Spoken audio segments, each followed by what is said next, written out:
Tuition পড়িয়ে আমি অনেক বেশি টাকা ইনকাম করে ফেলেছি, কিন্তু এই টাকা আমি ঠিক কি করব বুঝে উঠতে পারছি না। তারপর হঠাৎই মনে পড়লো যে জন্ম থেকেই তো আমি গরিবস হয়ে আছি, তো একদিনের জন্য বড়লোক হলে কেমন হয়। তো ফাইনালি আমি ঠিক করে নিলাম যে আজকের জন্য আমি বড়লোকস হয়ে যাব।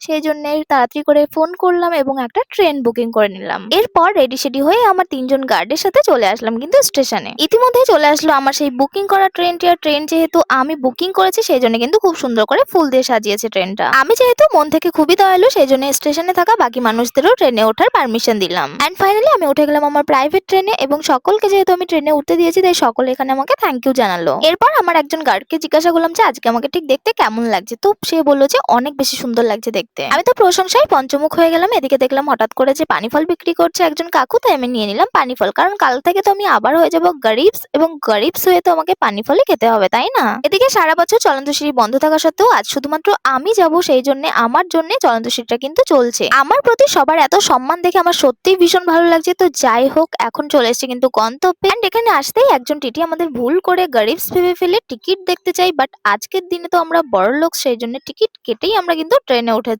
তো টিটি যেহেতু আমাদের গরিবস ভেবেছিল সেই জন্য কিন্তু এখানে আমাদের টিকিট দেখার পরে একটু দুঃখ প্রকাশ করলো। আমরাও তেমন কিছু না ভেবে টিটিকে জাস্ট ইটস ওকে বলে চলে আসলাম কিন্তু বাইরের দিকে। আজ আমি যেহেতু বড় লোকসদের মতো শপিং করবো, আর বড় লোকসরা কিন্তু বড় লোকিয়া দোকান থেকেই শপিং করে, তাই আমার তিনজন গার্ড আমাকে নিয়ে চলে আসলো এক্সপ্রেস বাজারে, অর্থাৎ বড় লোকিয়া দোকানে। জীবনে প্রথমবার বড় লোকিয়া দোকান থেকে অনেক বেশি অবাক হয়ে গেছে এবং অনেক এক্সাইটেড হয়ে সোজা চলে যাচ্ছিলাম কিন্তু বড় লোকিয়া দোকানের মধ্যে। কিন্তু এখানের একজন গার্ড বলল যে আমাদেরকে ব্যাগ রেখে আসতে হবে ওই দিকে। আমার মতো আমার গার্ডরাও কিন্তু জন্ম থেকে গরিব, সেই জন্য কিন্তু ওরাও জানতো না এই বিষয়টা। তো যাই হোক, ব্যাগ রাখার পরে এখানে টিকিট নিয়ে সোজা চলে আসলাম কিন্তু বড়লোকিয়া দোকানের মধ্যে। চোখের সামনে এত কিছু দেখে আমার সাথে সাথে আমার গার্ডদেরও কিন্তু চোখ কপালে উঠে যাচ্ছে। হঠাৎ করেই ভাবলাম আমি গরিবস এর মতো আচরণ কেন করছি, আজকে যেহেতু আমি বড় লোক সেই জন্য কিন্তু বড় লোকদের মতোই আচরণ করতে হবে, চোখ কপালে উঠলে কিন্তু হবে না।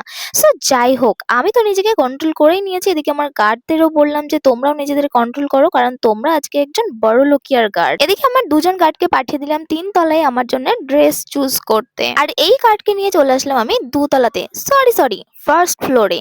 বড় লোকসদের মতো ইংরেজি বলতে হবে তো, তাই না। তো এখান থেকে আমি এই 3 পিসটা চুজ করলাম। এন্ড এদিকে আমার গার্ডকে জিজ্ঞাসা করলাম যে কেমন লাগছে, তো ও বললো বেশ ভালোই লাগছে। তো ওর কথা শুনেই আমি ওটা নিয়ে সোজা চলে আসলাম কিন্তু 3 তলাতে। ওহো, সেকেন্ড ফ্লোরে। প্লিজ তোমরা একটু মানিয়ে নিও, এই সবে সবে গরিবস থেকে বড় লোকস হয়েছি, একটু তো ইংরেজি বলতে অসুবিধা হবে, তাই না। এদিকে আমার এই গরিবস গার্ডটাও যেহেতু প্রথমবার বড় লোকিয়া দোকানে এসছে, তাই স্পট পেয়ে একদম সুন্দর অনেকগুলো সেলফি তুলে নিল। স্ট্যাটাস দিতে হবে না, যদিও আমি অনেকগুলো সেলফি তুলে নিয়েছি, বাট আমার ব্যাপারটা তো আলাদা, তাই না। শুধু আমি ড্রেস নিয়ে যাচ্ছি আর গার্ডদের কিছু দিচ্ছি না, তাই আমারও ভীষণ খারাপ লাগছিল। তাই একে আবার ওই ড্রেসটা আমি গিফট করলাম। অ্যান্ড তারপর চলে আসলাম আমার জন্য কিছু প্যান্ট নিতে। সো যাই হোক, এখানে বড় লোকসদের মতো আমি কিন্তু সুন্দরভাবে অনেকগুলো প্যান্ট নিয়ে নিয়েছি চুজ করে।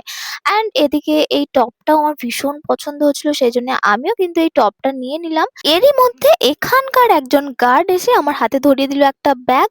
আসলে গরিব ছিলাম তো সেই জন্য জানতাম না যে বড়লোকিয়া দোকানে এসে আবার এরকম ব্যাগ পাওয়া যায়। প্রথমবার বড়লোকিয়া দোকানে এসে শপিং করছি, সেই জন্য দেখো আমার ওড়নাটা একদিক থেকে পড়ে যাচ্ছে, বাট আমার কোনো হুঁশই নেই।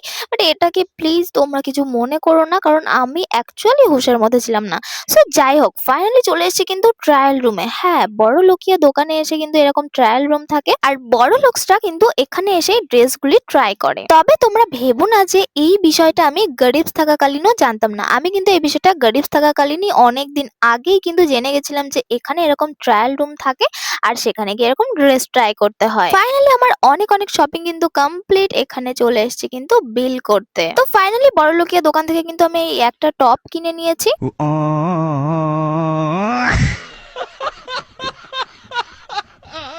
বড়লোকিয়া দোকান থেকে তো শপিং কমপ্লিট। এখন আবার আমার সাথে সাথে আমার গার্ডদেরও অনেক বেশি খিদে পেয়েছে, তাই চলে আসলাম কিন্তু রিচ খাবার খেতে। আজ যেহেতু আমি বড়লোক সেই জন্য কিন্তু রিচ খাবারই খেতে হবে, ওই গরিবস খাবার কিন্তু আজকে খেলে হবে না। তাই আমি আর আমার 3 গার্ডের জন্য কিন্তু এই 4 প্লেট রিচ বিরিয়ানি কিন্তু অর্ডার দিয়ে দিয়েছি এবং চলেও এসেছে বিরিয়ানিটা। সো চলো আজকে রিচ বিরিয়ানিটা খাওয়া যাক। যেহেতু কয়েক বছর পরে রিচ বিরিয়ানিটা আমার মুখের মধ্যে চলে গেছে, সেই জন্য কিন্তু এক্সপ্রেশনটা ঠিক এই রকম ছিল গরিবসদের মতো, বাট না, এরকম এক্সপ্রেশন ইমপ্রেশন করলে তো হবে না, আজকে তো আমি বড়লোক।